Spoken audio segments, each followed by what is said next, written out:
અરે નમસ્કાર. ક્યારે વિચાર્યું છે કે આપણું શરીર એ બે અલગ અલગ ભાષાઓ બોલે છે? હા, એક જે આપણે રોજ વાપરીએ છીએ અને બીજી જે ફક્ત વૈજ્ઞાનિકો સમજે છે. આજે આપણે આપણા હાડકાની આ બેવડી ઓળખને ઉજાગર કરવા જઈ રહ્યા છીએ. તો એક સવાલ, તમારી મગજની પેટી અને કોલરબોનમાં શું સરખું હોઈ શકે? આમ તો બંને શરીરના અલગ અલગ ભાગો છે, પણ એમની વચ્ચે એક બહુ જ રસપ્રદ કડી છે. વિચારો તો જરા, તે શું હશે? અને જવાબ એ છે કે આ ખાલી હુલામણા નામ નથી. આ તો અસલી હાડડા છે, જેમની એક વૈજ્ઞાનિક ઓળખ પણ છે. તો ચાલો આજે એમની એ જ ગુપ્ત ઓળખ પરથી પડદો ઉઠાવીએ. તો આપણા પ્રવાસની શરૂઆત કરીએ શરીરના એકદમ મુખ્ય ભાગથી, એવા ભાગો જે આપણા આખા શરીરને ટટ્ટાર રાખે છે અને એનું રક્ષણ પણ કરે છે. સૌથી પહેલાં છેક ઉપરથી શરૂ કરીએ. આ છે ક્રેનિયમ. આમ જુઓ તો આપણા મગજ માટેનો એકદમ મજબૂત રક્ષણાત્મક કવચ. અને આ રહ્યું એનું જાણીતું નામ, મગજની પેટી. કેટલું સચોટ અને સાવ સરળ, નહીં? એના કામને એકદમ બરાબર સમજાવી દે છે. હવે થોડા નીચે આવીએ. અહીં છે વર્ટિબ્રે, જેને આપણે મણકા કહીએ છીએ. આ નાના નાના હાડકાની એક આખી ચેન છે જે આપણને સીધા ઊભા રહેવામાં મદદ કરે છે અને સૌથી અગત્યનું, આપણી નાજુક કરોડરજ્જુનું રક્ષણ કરે છે. અને આ વૈજ્ઞાનિક શબ્દને તો આપણે બધા ઓળખીએ જ છીએ. એ છે કરોડરજ્જુ અથવા તો પીઠનું હાડકું. આ નામ તો સાવ રોજિંદા જીવનનો ભાગ બની ગયો છે. હવે આ છે પેલ્વિસ, એકદમ મજબૂત માળખું જે આપણા ધડ અને પગને જોડે છે.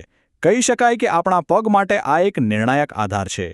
આટલી જટિલ રચનાને આપણે કેટલા સાદા શબ્દમાં ઓળખીએ છીએ, હિપ બોન. હવે જુઓ, છાતીના ઉપરના ભાગમાં આવેલું આ નાજુક પણ ખૂબ જ મહત્વનું હાડકું, આ છે ક્લેવિકલ. એ આપણા ખભાને સ્થિરતા આપે છે. અને એનું સામાન્ય નામ તો એ ક્યાં આવેલું છે એ જ બતાવી દે છે, કોલર બોન. કારણ કે એ શર્ટના કોલરની બરાબર નીચે જ હોય છે. કેટલું સરળ!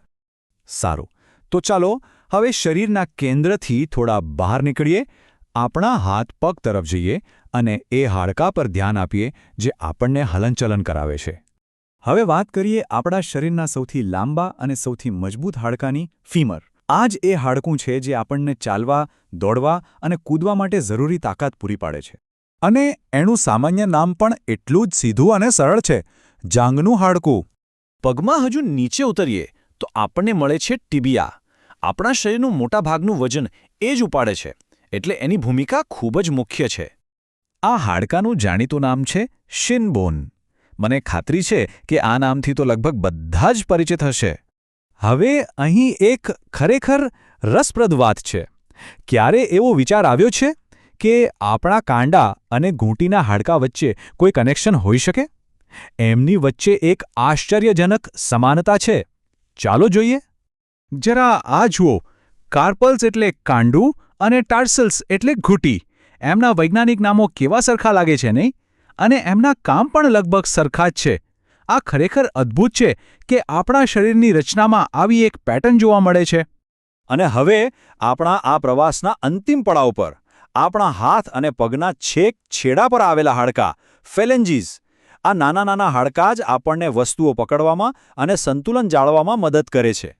આપણે એને સામાન્ય રીતે આંગળીઓના હાડકાં કહીએ છીએ, પણ મજાની વાત એ છે કે આ જ વૈજ્ઞાનિક શબ્દ પગના અંગૂઠાના હાડકાં માટે પણ વપરાય છે. તો આખા પ્રવાસના અંતે આપણે શું સમજ્યા? મુખ્ય મુદ્દો એ છે કે આપણા શરીરને સમજવા માટે આ બંને ભાષાઓ ખરેખર ખૂબ જ કિંમતી છે. અને આ રહ્યું આપણું સંપૂર્ણ ટ્રાન્સલેશન ગાઈડ.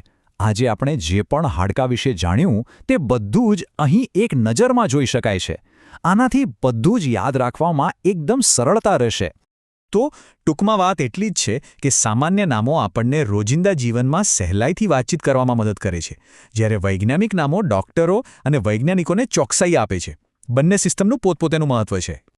તો હવે જ્યારે આપણે આ બંને ભાષાઓ જાણીએ છીએ, ત્યારે કયું નામ વધુ યાદ રહેશે?